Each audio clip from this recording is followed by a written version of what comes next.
السلام علیکم ورحمۃ اللہ وبرکاتہ۔ الحمد للہ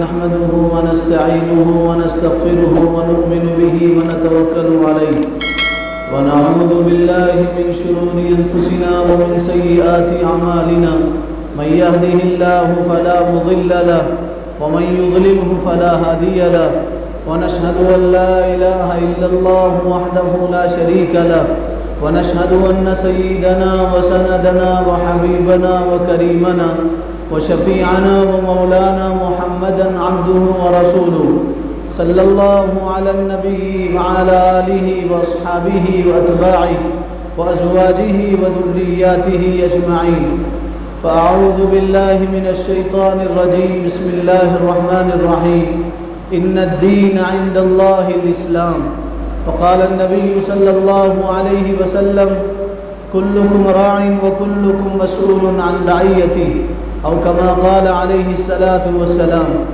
اللہ تعالیٰ نے بے انتہا کرم کا، محبت کا، شفقت کا، عنایت کا معاملہ کیا۔ جمعہ کی ان مبارک گھڑیوں میں اپنے پاک بارگاہ میں حاضری کی توفیق عطا فرمائی۔ دعا کیجیے اللہ تعالیٰ ہم سب کے حاضر ہونے کو، جمع ہونے کو، جمنے کو، مل بیٹھنے کو، سننے سنانے کو قبول فرما لے، اور دعا کیجیے مسجد کے باہر قدم رکھنے سے پہلے اللہ تعالیٰ ہم تمام کو اپنے نیک بندوں میں شامل کر لے۔ گزشتہ جمعہ یہ بات درس کی جا رہی تھی کہ اس وقت ہندوستان میں ہر طرف سے یہ خبریں آ رہی ہیں اور یہ خبریں سننے کو مل رہی ہیں کہ مسلمان بچیاں غیر مسلم بچوں کے ساتھ میں شادیاں کر رہی ہیں اور مسلم بچیاں مرتد ہو رہی ہیں، اور ایسے واقعات دیکھ کے، سن کے اور پڑھ کے کلیجہ منہ کو آتا ہے اور کلیجہ چھنی ہوتا ہے، اور افسوس ہوتا ہے کہ جن کو اللہ تعالیٰ نے سب سے بڑی دولت دیا تھا، ایمان کی دولت، وہ ایمان کی دولت چھوڑ کے دنیا کی خواہش کے لیے اور جھوٹی لذت کے لیے اور وقتی مزے کے لیے دنیا آخرت کی دولت چھوڑ کے غیر مسلموں کے پاس میں جا رہے۔ ایسے روزانہ واقعات ہندوستان کے چپے چپے سے اور کونے کونے سے سننے کو مل رہے ہیں۔ ماں باپ کی ذمہ داری ہے ان حالات میں اپنے بچیوں کو سامنے بٹھائیں اور ان کو بتائیں بیٹے ایمان سے بڑی کوئی دولت نہیں ہے۔ اپنے بچیوں کو بتائیں ایمان سب سے بڑی دولت ہے، ایمان سے بڑی دولت دنیا میں ہے نہ آخرت میں ہے، اور ایمان ایک ایسی دولت ہے جو دنیا میں بھی فائدہ دیتا ہے اور آخرت میں بھی انشاءاللہ فائدہ دے گا۔ ایمان ہے تو سب کچھ ہے، ایمان نہیں ہے تو کچھ نہیں ہے۔ ایک آدمی اس کو ساری دنیا مل جائے اور لیکن اس کے پاس ایمان نہیں ہے، وہ دنیا کا سب سے غریب آدمی ہے اور کنگال آدمی ہے اور فقیر آدمی ہے۔ اور ایک آدمی ہے جس کے پاس کچھ نہیں ہے، رہنے کے لیے جھوپڑا نہیں ہے، پہننے کے لیے کپڑا نہیں ہے، کھانے کے لیے روٹی کا ٹکڑا نہیں ہے، لیکن ایمان اس کے پاس ہے، تو دنیا آخرت کی سب سے بڑی دولت اس کے پاس ہے۔ بچیوں کو یہ بات سمجھانا ضروری ہے کہ ایمان سے بڑی کوئی دولت نہیں ہے، ایمان سے بڑی کوئی نعمت نہیں ہے۔ ایمان کی قدر کرو، دنیا چھوڑ دو لیکن ایمان ہاتھ سے جانے نہ دو۔ لوگوں سے کہو مجھے کاٹ دو لیکن تم میرا ایمان نہیں لے سکتے۔ صحابہ کو ایمان کی قدر تھی، وہ جانتے تھے کہ ایمان کتنی بڑی دولت ہے۔ ایک ایک صحابی کے واقعے کو پڑھیے، آپ کے بدن میں رونگٹے کھڑے ہوں گے اور آپ کی آنکھوں میں آنسو آئیں گے اور آپ کا کلیجہ منہ کو آئے گا۔ ایمان انہوں نے نہیں چھوڑا اور سب کچھ چھوڑ دیا، ایمان نہیں چھوڑا، اپنا سب کچھ چھوڑ دیا۔ ایک صحابی ہیں حضرت یاسر رضی اللہ تعالیٰ عنہ۔ یاسر رضی اللہ تعالیٰ عنہ یمن کے رہنے والے تھے، مکہ کے نہیں تھے، مدینہ کے نہیں تھے، عرب کے نہیں تھے، یمن کے رہنے والے تھے۔ حضرت یاسر 4 بھائی تھے، چھوٹے بھائی، تینوں بھائی ان کے چھوٹے بھائی سے محبت کرتے تھے، پورا گھرانہ چھوٹے بھائی سے محبت کرتا تھا۔ ایک مرتبہ ان کے چھوٹے بھائی گم ہو گئے تو تینوں بھائیوں کے راتوں کی نیند اڑ گئی۔ ان کو کسی چیز میں مزہ نہیں آتا تھا، بھائی کھاتے نہیں تھے، سوچتے تھے ہمارا بھائی پتہ نہیں کہاں ہے اور کس حالت میں ہے، اپنے بھائی کے بارے میں سوچتے تھے اور تینوں بھائی روتے تھے۔ حضرت یاسر ان کے اور 2 بھائی اپنے چھوٹے بھائی کے غم میں رات میں روتے تھے، دن میں روتے تھے، تنہائی میں روتے تھے، سب مل کے روتے تھے، کھانے بیٹھتے تو روتے تھے، سونے کے لیے بستر پہ جاتے تھے تو روتے تھے، بھائی کی یاد میں روتے تھے۔ تینوں بھائیوں نے مل کے مشورہ کیا کہ ہم اپنے بھائی کو تلاش کریں گے۔ وہ اپنے بھائی کو تلاش کرنے نکلے اور ان کے بھائی کا کہیں سراغ نہیں ملا، کہیں پتہ نہیں ملا، اور بھائی کے بارے میں کسی نے خبر نہیں دیا۔ مایوس ہو کے واپس آ گئے۔ پھر گھر میں روتے تھے تینوں بھائی اور اپنے بھائی کو یاد کرتے تھے۔ پھر ایک دن تینوں بھائیوں نے مشورہ کیا کہ ہم مکہ جائیں گے اور وہاں جا کے اپنے چھوٹے بھائی کو تلاش کریں گے۔ تینوں بھائیوں نے مشورہ کیا اور یہ مکہ مکرمہ میں پہنچے اور مکہ مکرمہ میں اپنے بھائی کو تلاش کیا۔ لوگوں سے پوچھتے تھے کہ ہمارے بھائی کہاں چلے گئے، لوگوں کو حلیہ بتاتے، تصویر بتاتے، صورت بتاتے، اور بتاتے ان کے بھائی کا قد کیا تھا اور بال کیسے تھے اور کیسے کپڑوں میں گھر سے نکلے تھے۔ لیکن مکہ کا ہر شخص بولتا کہ ہم نے تمہارے بھائی کو نہیں دیکھا، تو وہ تینوں کے تینوں نا امید ہو گئے۔ وہ زمانہ تھا جس زمانے میں اللہ تعالیٰ نے رسول اللہ صلی اللہ علیہ وسلم کو مبعوث کیا تھا۔ 40 سال کی عمر ہو گئی تھی رسول اللہ کی، اور آپ نے مکہ میں نبوت کا اعلان کیا تھا اور مکہ والوں کو بتایا تھا کہ دیکھو اللہ ایک ہے اور اسی کی عبادت کرو اور اسی کی بندگی کرو، اور میں اللہ کا آخری نبی ہوں اور مجھے نبی مانو۔ تو یہ نبوت کا اعلان ہوا تھا۔ گلیوں میں یہی شور تھا، بازاروں میں یہی چرچے تھے، جہاں مکہ کے لوگ جمع ہوتے تو یہی کہتے تھے ارے محمد صلی اللہ علیہ وسلم کو کیا ہو گیا ہے۔ وہ اپنی نبوت کا اعلان کرتے ہیں اور ایک اللہ کے ہونے کا اقرار کرتے ہیں۔ پورے مکہ میں اس کا چرچا تھا۔ یاسر اپنے بھائیوں کے ساتھ آئے تھے اپنے چھوٹے بھائی کو تلاش کرنے کے لیے۔ ان کے کان میں بھی یہ آواز پڑی تو رسول اللہ صلی اللہ علیہ وسلم کو تلاش کرتے نکلے۔ تو انہوں نے دیکھا ایک جگہ رسول اللہ موجود ہے۔ وہ حضور کے پاس پہنچے، ان سے کہا تم کیا کہتے ہو؟ رسول اللہ نے قرآن پڑھ کے سنایا تو حضرت یاسر کا دل نرم ہو گیا، آنکھوں سے آنسو بہنے لگے۔ آئے تھے اپنے بھائی کو تلاش کرنے کے لیے، اور میں کہتا ہوں آئے تھے نہیں، اللہ نے ان کو بھیجا تھا۔ بھائی کے بہانے سے، اللہ کے دینے کے بہانے عجیب عجیب ہیں۔ حضرت موسیٰ علیہ السلام کو آگ دینے کے بہانے سے بلایا اور نبوت عطا کر دیا، اور حضرت یاسر کو بھائی کے بہانے سے مکہ میں بھیجا اور بلایا اور مکہ میں پہنچایا۔ بھائی تو نہیں ملے، ایمان کی دولت ملی، رسول اللہ کا دامن ملا، رسول اللہ صلی اللہ علیہ وسلم کا دیدار ملا، صحابیت کا مقام ملا۔ حضرت یاسر نے حضور سے کہا میں آپ کو نبی تسلیم کرتا ہوں اور آپ کی بات مانتا ہوں اور میں آپ کے ہاتھ پہ ایمان لاتا ہوں۔ حضرت یاسر مسلمان ہو گئے۔ دوسرے بھائیوں نے کہا چلو اپنے وطن چلیں گے، تو حضرت یاسر نے کہا اب میں مکہ چھوڑ کے کہیں نہیں جا سکتا، مکہ میں مجھے جو ملا ہے وہ مجھے کہیں نہیں ملا، اور یہ وہ دولت ہے جو دنیا آخرت کی بڑی دولت ہے، ایمان کی دولت۔ میں مکہ چھوڑ کے کہیں نہیں جا سکتا، میں رسول اللہ کا در نہیں چھوڑ سکتا، میں خانہ کعبہ نہیں چھوڑ سکتا، میں نبی آخر الزماں کو نہیں چھوڑ سکتا، میں شفیع المذنبین کو نہیں چھوڑ سکتا۔ تم جاؤ جہاں جانا چاہتے ہو، میں تمہارے ساتھ نہیں آ سکتا۔ حضرت یاسر مکہ میں رہ گئے۔ ان کے دونوں بھائی یمن واپس چلے گئے، اپنے وطن واپس چلے گئے۔ حضرت یاسر کو ایک صاحب نے اپنی لونڈی ہدیے میں دیا، اس لونڈی کا نام تھا سمیہ۔ لونڈی ہدیے میں دیا اور کہا یہ میری لونڈی ہے، انتہائی خوبصورت ہے اور بہت ذہین ہے، اور یہ میری لونڈی ہے، میں تمہیں ہدیے میں دیتا ہوں اور تحفے میں دے دیتا ہوں۔ حضرت یاسر کا نکاح ہوا اور لونڈی ملی، ان کا نام تھا سمیہ رضی اللہ تعالیٰ عنہا۔ سمیہ بھی مسلمان ہوئی۔ یہ دونوں چھپ چھپ کے رہتے تھے اور اپنے اسلام کو چھپاتے تھے۔ جب مکہ میں مسلمانوں کی تعداد بڑھنے لگی تو کافروں نے مشورہ کیا کہ اسلام کو کیسے روکنا ہے، تو انہوں نے مشورے میں یہ طے کیا جو مسلمان بنتا ہے اس کو مارا جائے گا، جو مسلمان بنتا ہے اس کو اذیت دی جائے گی، جو مسلمان بنتا ہے اس کو تکلیف دی جائے گی، جو مسلمان بنتا ہے اس کو آگ کے انگاروں پہ لٹایا جائے گا، جو مسلمان بنے گا اس کو مکہ میں گلیوں میں گھسیٹا جائے گا، اس کے سینے پہ بھاری پتھر کی چٹان رکھی جائے گی، اسے تکلیفیں دی جائے گی، اس کے بال نوچے جائیں گے، سلاخ گرم کر کے اس کے بدن کو داغا جائے گا۔ اب مسلمانوں کو تکلیف دینے کا دور شروع ہوا۔ جو بھی مسلمان کلمہ پڑھ لیتا، اکثر تو غلام تھے، لونڈیاں تھیں، ان کو لاتے اور ان کو مارتے۔ حضرت یاسر کو بھی مارا جاتا۔ کتابوں میں لکھا ہے حضرت یاسر کو اتنا مارتے، حضرت یاسر خون میں تر ہو جاتے تھے، لہو لہان ہو جاتے تھے، سر سے خون نکلتا، پیر سے خون نکلتا، ہاتھ سے خون نکلتا، جسم کے ہر عضو پہ داغتے تھے۔ حضرت یاسر کو مارتے تھے اور مار کے یوں کہتے تھے بتاؤ تم کیا چاہتے ہو؟ تو حضرت یاسر پوچھتے تم کیا چاہتے ہو؟ تو وہ کہتے تم ایمان چھوڑ دو۔ حضرت یاسر کہتے میری جان لے لو، میں ایمان نہیں چھوڑ سکتا، ایمان نہیں دے سکتا، میں ایمان سے نہیں پھر سکتا، میں نے کلمہ پڑھا اللہ اس کے رسول کا، اب میں کلمے سے پھر نہیں سکتا۔ پھر حضرت یاسر کو مارتے تھے اور اتنا مارتے کہ حضرت یاسر بے ہوش ہو جاتے۔ پھر جب ہوش میں آتے پھر حضرت یاسر سے پوچھتے بتاؤ تم کیا چاہتے ہو؟ تو حضرت یاسر پوچھتے تم کیا چاہتے ہو؟ تو وہ کہتے تم ایمان چھوڑ دو۔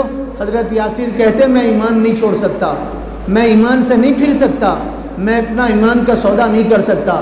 تو ظالم پھر حضرت یاسر کو مارتے تھے۔ روزانہ حضرت یاسر پہ ظلم کے پہاڑ توڑے جاتے تھے۔ سمیہ رضی اللہ تعالیٰ عنہ ان کی بیوی تھی حضرت سمیہ، پہلے لونڈی تھی، نوکرانی تھی، مسلمان ہوئی۔ حضرت سمیہ تو بوڑھی ہو گئی تھی، ہڈیوں کا گودا نکل گیا تھا، حضرت سمیہ کے بال سفید ہو گئے تھے۔ عورت تو کمزور ہوتی ہے، مگر مکہ کے ان درندوں نے اس عورت پہ بھی ظلم کیا، حضرت سمیہ کو مارتے تھے، سلاخ گرم کر کے حضرت سمیہ کو داغتے تھے اور یوں کہتے تھے تم کلمے سے پھر جاؤ اور اسلام کو خیر آباد کہو۔ حضرت سمیہ کہتی میری جان لے لو لیکن میں ایمان نہیں دے سکتی۔ حضرت سمیہ کو مارتے تھے، دونوں کو مارتے تھے۔ ان کے بیٹے تھے، اللہ تعالیٰ نے ان دونوں کو ایک بیٹا دیا تھا، بیٹے کا نام تھا عمار رضی اللہ تعالیٰ عنہ۔ حضرت عمار ان کے بیٹے بھی مسلمان ہو گئے تھے۔ پہلے باپ کو مارتے، پھر ان کی ماں کو، حضرت عمار کی ماں بوڑھی ماں کو مارتے تھے۔ ایک مرتبہ حضرت عمار کو مار رہے تھے لوگ، ایک مرتبہ حضرت یاسر کو مار رہے تھے، برہنہ کر کے مار رہے تھے۔ رسول اللہ وہاں سے گزرے، حضور نے حضرت یاسر کو دیکھا تو آپ کی آنکھوں میں آنسو آ گئے، آپ بھی رو پڑے۔ حضرت یاسر نے کہا اللہ کے حبیب کب تک ہم ظلم سہتے رہیں گے؟ تو حضور نے فرمایا اصبروا یا آل یاسر، اے یاسر کے گھر والوں صبر کرو، انما موعدکم الجنہ، اس کے بدلے اللہ تمہیں جنت دے گی۔ دنیا کی تکلیفیں ختم ہونے والی ہیں، دنیا کی صعوبتیں ختم ہونے والی ہیں، دنیا کا عذاب ختم ہونے والا ہے، دنیا ہی ختم ہونے والی ہے، آخرت کی نعمتیں باقی رہیں گی، جنت ہمیشہ ہمیشہ کی ہے۔ جو ایک مرتبہ جنت میں داخل ہوگا وہ جنت سے نہیں نکالا جائے گا، جنت میں جوان جائے گا وہ ہمیشہ جوان رہے گا، صحت مند رہے گا، اسے کوئی بیماری نہیں ہوگی، وہ کبھی بوڑھا نہیں ہوگا۔ دنیا میں ہم جس گھر میں رہتے ہیں یا تو وہ گھر کرائے کا ہوگا یا ذاتی گھر ہوگا۔ کرائے کا گھر ہوگا تو مالک مکان آپ کو ایک دن نکالے گا اور یوں کہے گا آپ یہاں سے چلے جاؤ، کافی دنوں سے ہیں، اب ہمارے بچے بڑے ہو گئے ہیں، اب بچوں کی شادی ہونی ہے، آپ یہاں نہیں رہ سکتے، تو مالک مکان آپ کو گھر سے نکالے گا۔ اگر آپ کا اپنا ذاتی گھر ہے تو موت آپ کو اپنے گھر سے نکالے گی، آپ مریں گے تو کوئی یہ نہیں کہے گا اس کو اسی گھر میں دفناؤ اور یہیں اس کی قبر بناؤ، لوگ کہیں گے جلدی نکالو مردے کو گھر سے نکالو۔ اس نے گھر بنایا تھا، بہت شوق سے گھر بنایا تھا، فرنیچر الگ الگ جگہ سے منگایا تھا اور خود ٹھہر کے اس نے گھر بنایا، دھوپ میں ٹھہر کے گھر بنایا، بارش میں بھیگ کے گھر بنانے والا، سردی میں ٹھٹر کے گھر بنانے والا۔ لوگ کہیں گے اب یہ مر گیا، اب یہ گھر اس کا نہیں، اس کو گھر سے نکالو۔ یا تو تم کو گھر سے مرنے کے بعد نکالا جائے گا یا کرائے کا گھر ہوگا تو مالک مکان تمہیں تمہاری زندگی میں نکالے گا۔ دنیا کا گھر عارضی ہے، جنت ہمیشہ کی ہے جہاں سے کبھی نہیں نکالا جائے گا، جنت سے کوئی نہیں نکالے گا، جنت میں ہمیشہ رہیں گے، جنت میں ہمیشہ رہیں گے۔ تو حضور نے حضرت یاسر سے کہا اصبروا یا آل یاسر، اے یاسر کے گھر والوں صبر کرو، ان موعدکم الجنہ، تمہارا وعدہ تو جنت کا وعدہ ہے۔ آدمی ایمان پہ استقامت حاصل کرے، ایمان پہ جمے رہے، اس کے قدموں میں ڈگمگاہٹ نہ آئے اور اس کے قدموں میں لغزش نہ آئے اور اس کے قدم پھسلے نہیں، تو اللہ اس ایمان کے بدلے اسے ہمیشہ کی جنت عطا کریں گے۔ اور اگر ڈگمگا گیا اور اگر لالچ میں آ گیا اور پیسوں کے بدلے اپنے ایمان کا سودا کرنے لگا اور ایمان کو بیچنے لگا تو دنیا تو گئی آخرت بھی گئی، دنیا میں بھی پریشان، آخرت میں بھی پریشان ہوگا۔ حضور نے حضرت یاسر سے کہا اصبروا یا آل یاسر، یاسر صبر کر لو۔ یہ وہ جملہ ہے جو حضور نے صرف حضرت یاسر کو نہیں کہا، قیامت تک آنے والے مسلمانوں کو کہا، اور یوں کہا دیکھو ایمان کے مقابل میں کوئی دوسری چیز آ جائے تو دوسری چیز کو قربان کرنا ایمان کو بچا لے، دوسری کوئی چیز ایمان کے بدلے میں آ جائے تو تو اسے قربان کر دینا، اسے پیروں تلے دفنا دینا اور کچل دینا اور اسے اپنے ہاتھ سے ذبح کر دینا اور اپنے ایمان کو بچا لینا۔ مسلمان ایمان کے بدلے دوسری چیز کو قبول نہیں کرتا۔ ایمان سب سے زیادہ عزیز ہوتا ہے، ایمان سے زیادہ کوئی چیز عزیز نہیں ہوتی۔ یہ بات اپنے بچوں کو بتاؤ میرے بھائیوں، چند ٹھیکریوں کے بدلے، کوڑیوں کے بدلے، چند روپیوں کے بدلے لوگ اپنے ایمان کا سودا کر رہے ہیں۔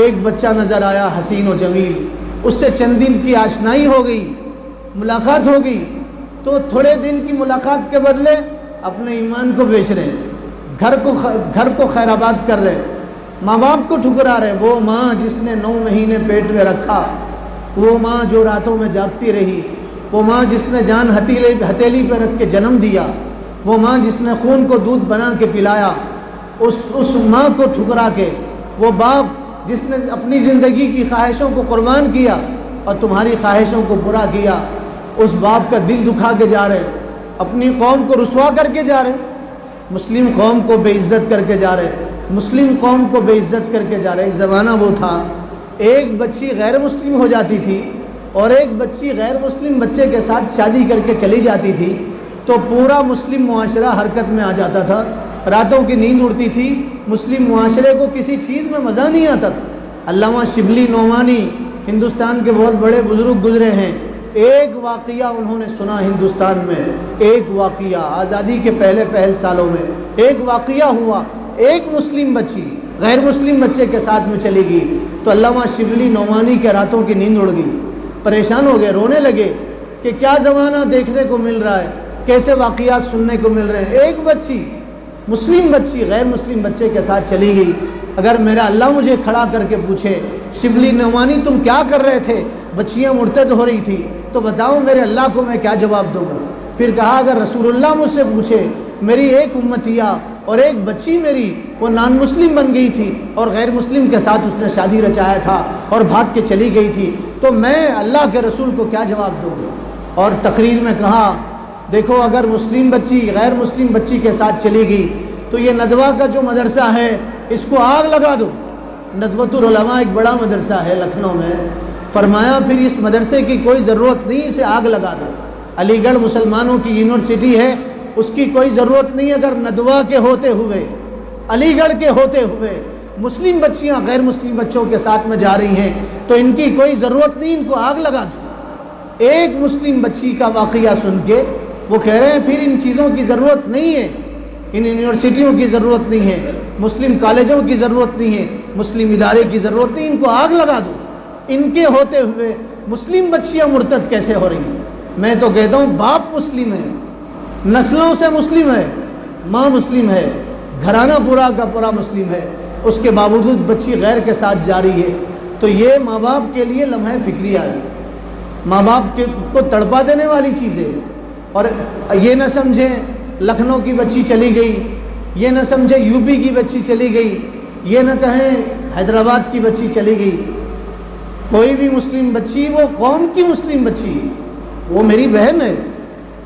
اگر کوئی راجستھان میں مسلم بچی چلی جاتی ہے غیر مسلم بچے کے ساتھ تو جیسے اپنی بہن کے جانے پہ درد ہو ایسے اس بچی کے جانے پہ درد ہونا چاہیے، اس بچی کے جانے پہ درد ہو، مزہ نہ آئے زندگی میں، آدمی فکر میں مبتلا ہو جائے کہ راجستھان کی ایک مسلم بچی غیر مسلم بچے کے ساتھ میں چلی گئی۔ کوئی مسلم بچی جائے تو یوں سمجھے ہمارے گھر سے بہن چلی گئی، یہ سمجھے ہماری بیٹی چلی گئی، یہ سمجھے ہماری عزت چلی گئی، یہ سمجھے ہماری عزت چلی گئی۔ تو میں یہ عرض کر رہا تھا حضرت یاسر رضی اللہ تعالیٰ عنہ کو انگاروں پہ لٹایا جاتا، انہیں مارا جاتا، رسول اللہ ان سے فرماتے تم صبر کر لو، اس کے بدلے اللہ تمہیں جنت عطا کریں گے۔ حضرت سمیہ ان کی بیوی بوڑھی ہو گئی تھی، رسیوں میں باندھتے تھے، بدن پہ جھریاں آ گئی تھی، ان کو رسیوں میں باندھتے تھے، بال کھچیرتے تھے، ان کے بال کھینچتے تھے۔ آپ اندازہ کرو جوانی میں آپ تکلیف سہ سکتے ہیں لیکن بڑھاپے میں تکلیف نہیں سہ سکتے۔ بڑھاپے میں جب مار پڑتی ہے تو ہڈیوں میں بھی درد ہونے لگتا ہے۔ بڑھاپے میں حضرت سمیہ کے ہاتھ پیر باندھ کے ان کے بوڑھے اور ان کے سفید بال کھینچتے تھے، حضرت سمیہ کے بال کھینچتے تھے۔ ایک مرتبہ ابو جہل ظالم گزرا اس نے حضرت سمیہ کو دیکھا، وہ بیڑیوں میں ہیں، حضرت سمیہ کو مارنے لگا، مارتے مارتے تھک گیا اور اس نے کہا سمیہ ہمارا دین قبول کرو۔ تو حضرت سمیہ نے کہا میں تمہارا دین نہیں قبول کر سکتی، میں اسلام نہیں چھوڑ سکتی۔ تو ابو جہل کو اتنا غصہ آیا، اتنا غصہ آیا، ابو جہل آگ بگولا ہوا، اس کے کمر میں برچھا تھا، اٹھا کے پیٹ میں اتنی زور سے مارا، انتڑیاں باہر آ گئی، حضرت سمیہ کی انتڑیاں باہر آ گئی۔ یہ پہلی خاتون تھی جس نے اسلام میں جان دے دی۔ حضرت سمیہ یہ پہلی عورت تھی، یہ پہلی شہادت تھی اسلام میں۔ اب جتنے شہید ہوں گے قیامت تک مسلمانوں میں، سب کا ثواب حضرت سمیہ کو ملے گا۔ یہ پہلی عورت تھی جس نے اسلام میں شہادت حاصل کیا، اور اسلام کو بھی پہلی عورت نے شہادت سے اعزاز بخشا۔ عورت شہید ہوئی، برچھا مارا اتنی زور سے، پیٹ پھٹا، انتڑیاں باہر آ گئی، حضرت سمیہ شہید ہو گئی۔ ان کے شوہر روتے ہوئے حضور کے پاس آئے اور آ کے کہنے لگے اللہ کے حبیب، ظالم روز مارتے، مجھے مارتے ہیں، آج تو انہوں نے حد کر دیا، میری بوڑھی بیوی کو مارا اور برچھا مارا اور پیٹ کی انتڑیاں باہر آ گئی اور میری بیوی مر گئی۔ حضرت یاسر رونے لگے اور رو کے کہنے لگے صبر کرو، اس کے بدلے اللہ تمہیں جنت عطا کریں گے، اس کے بدلے تمہیں جنت عطا کریں گے۔ سمیہ ظاہر میں ابو جہل نے اسے شہید کیا، لیکن ہے وہ جنت میں، حضرت سمیہ جنت میں پہنچ گئی۔ حضور نے کہا صبر کرو یاسر، حضرت یاسر صبر کرتے تھے، پھر بھی ظالموں نے حضرت یاسر پہ رحم نہیں کیا، بیوی شہید ہو گئی، حضرت یاسر کو مارتے تھے، بہت مارتے تھے، روزانہ مارتے تھے۔ ایک مرتبہ حضرت یاسر کو آگ کے انگاروں پہ لٹا کے مارنے لگے، حضرت یاسر نے وہی دم توڑ دیا، شہید ہو گئے۔ پہلے بیوی شہید ہو گئی، پھر شوہر شہید ہو گئے، ان کے بیٹے تھے، ان کا نام عمار تھا، عمار۔ ظالموں نے سوچا اب باپ بھی مر گیا، ماں بھی مر گئی، اب بیٹا باقی ہے، بیٹا زندہ ہے، بیٹے سے کہیں گے وہ ایمان چھوڑے گا، ماں باپ تو چلے گئے، وہ جی کے کیا کرے گا، وہ ایمان سے ہاتھ دھو بیٹھے گا۔ حضرت عمار کے پاس آئے، جوان تھے، گرم خون تھا، عمار سے کہنے لگے عمار نہ تمہارا باپ ہے نہ تمہاری ماں ہے، اب تم ایمان چھوڑ دو ورنہ تمہیں بھی مار دیں گے۔ حضرت عمار نے کہا تمہارے دل میں جو آئے وہ کرو، ابھی تو میرا باپ گیا ہے، میری ماں گئی، مجھے بھی مار دو، میں ایمان نہیں چھوڑ سکتا۔ پھر حضرت عمار کو لوگ مارتے تھے۔ ایک مرتبہ حضرت عمار کو آگ پہ لٹایا، آگ پہ چرکا لگے گھر میں کسی چیز کا تو نیند نہیں آتی، پورے بدن میں درد محسوس ہوتا ہے۔ آپ اندازہ لگاؤ جس کو آگ کے انگاروں پہ لٹایا گیا اس کو کتنی تکلیف ہوتی ہوگی۔ آگ چنگاری آپ ہاتھ میں پکڑو نہیں پکڑ سکتے، اور وہاں آگ کے انگاروں پہ لٹایا گیا۔ حضرت یاسر تکلیف سے چیختے تھے۔ حضور وہاں آئے، حضور نے دیکھا، اپنے امتی کو دیکھا، اپنے عاشق کو دیکھا، سچے غلام کو دیکھا، تو حضور رو پڑے۔ پھر رسول اللہ نے آسمان کی طرف دیکھا اور یوں کہا یا اللہ عمار کے لیے آگ کو ایسے ہی ٹھنڈا کر دے جیسے ابراہیم کے لیے تو نے آگ کو ٹھنڈا کیا تھا۔ حضور کی دعا سے وہ آگ ٹھنڈی ہوئی۔ پھر دوسرے دن حضرت عمار کو آگ پہ لٹایا جاتا اور ان کو مارا جاتا، اتنی تکلیفیں دی گئی۔ پھر ہجرت کا حکم ہوا، حضور ہجرت کر کے مدینہ گئے، حضرت عمار بھی ہجرت کر کے مدینہ پہنچے۔ تو حضرت عمار کبھی کبھی بدن پہ کپڑا نہیں پہنتے تھے، رومال نہیں ڈھانکتے تھے، اپنے چادر سے اپنے بدن کو نہیں ڈھانکتے تھے، ان کی پیٹھ کبھی کبھی کھلی ہوتی تھی۔ تو لوگ دیکھ کے کہتے تھے یاسر تمہاری پیٹھ جلی ہوئی ہے، پیٹھ میں سوراخ پڑ گئے، گودا نظر آ رہا ہے۔ تو حضرت عمار رو کے کہتے تھے وہ وقت تھا جب ظالم مجھے آگ کے انگاروں پہ لٹاتے تھے، آگ کے انگاروں پہ لیٹنا گوارا کیا، اپنا ایمان نہیں چھوڑا، ایمان نہیں دیا اور ایمان سے نہیں پھرے۔ وہ جانتے تھے سب سے بڑی نعمت ایمان کی نعمت، ایمان سے بڑی کوئی دولت نہیں ہے۔ حضرت ابو حذافہ ایک صحابی جنگ میں گئے تھے، 80 صحابہ کو ایک بادشاہ نے گرفتار کیا اور گرفتار کر کے لایا۔ ابو حذیفہ اس لشکر کے امیر تھے، 80 لوگ گرفتار ہوئے تھے۔ حضرت حذیفہ کو تکلیف دی جاتی اور یوں کہتے تم ایمان چھوڑ دو، کرسچن بن جاؤ، عیسائی ہو جاؤ، ہمارے مذہب میں آ جاؤ، ہم تمہیں ماریں گے بھی نہیں، ہم تمہیں دولت بھی دیں گے، پیسے دیں گے، سونا دیں گے، چاندی دیں گے، اپنی بچیوں کا نکاح خوبصورت بچیوں سے نکاح کریں گے۔ تو حضرت ابو حذافہ کہتے ہم نہ تمہاری بچیوں سے نکاح کرنے آئے، نہ ہم تمہارا مال لینے آئے، ہم تو ایمان کی دعوت دینے کے لیے آئے۔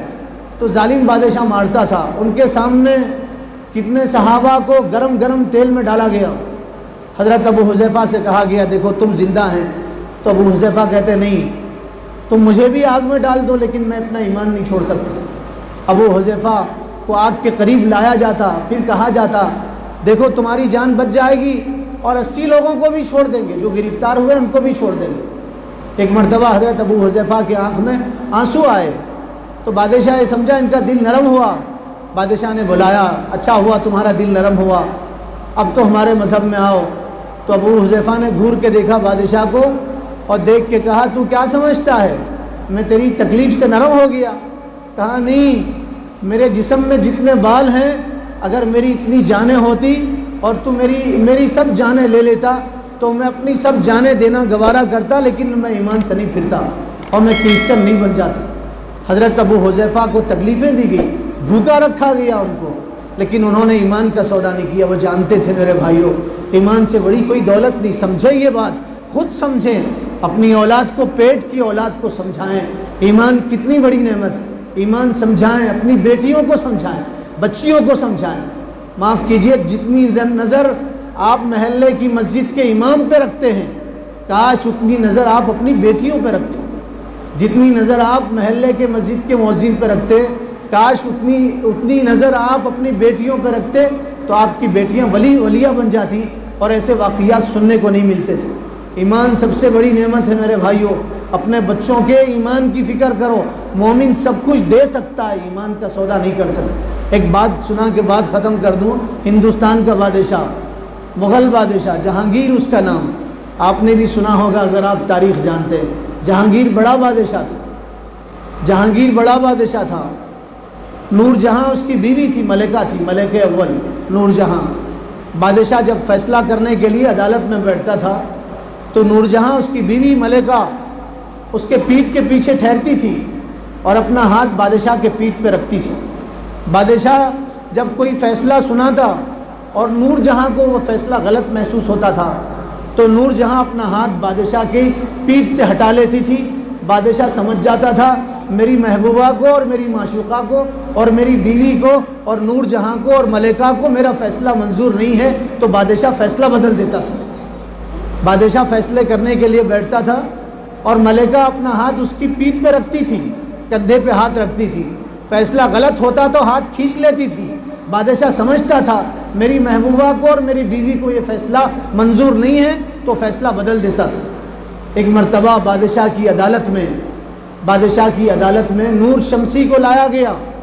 نور شمسی کو لایا گیا، یہ رافضی تھا، شیعہ تھا، اس نے حضرت عمر کی شان میں گستاخی کیا تھا۔ اور کیا گستاخی کیا تھا؟ اس نے کہا تھا میری عمر مانا زندگی، میری عمر سے مجھے چڑ اس لیے ہے کہ میری عمر میں عمر کا لفظ ہے اور میں عمر سے نفرت کرتا ہوں، اس لیے میں اپنی عمر سے، اپنی زندگی سے نفرت کرتا ہوں۔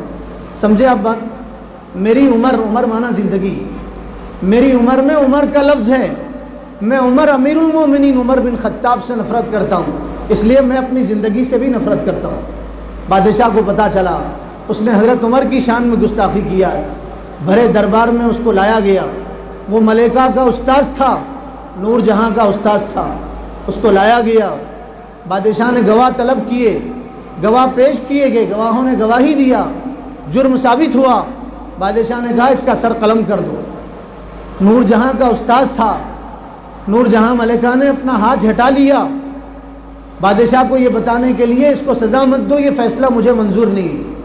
بادشاہ نے دوسری مرتبہ کہا اس کا سر قلم کر دو۔ ملکہ حیران ہوئی، ملکہ نے بادشاہ کے کندھے پہ ہاتھ رکھ کے پھر ہٹا لیا اور کہا یہ فیصلہ منظور نہیں ہے، اس کو سزا مت دو۔ بادشاہ نے تیسری مرتبہ کہا اس کا سر قلم کر دو۔ تو ملکہ بادشاہ کا کرتا پکڑ کے کھینچنے لگی اور کہنے لگی آپ خلوت میں آئیے، تنہائی میں آپ سے کچھ بات کرنا ہے۔ بادشاہ نے چوتھی مرتبہ کہا پہلے اس کا سر قلم کر دو۔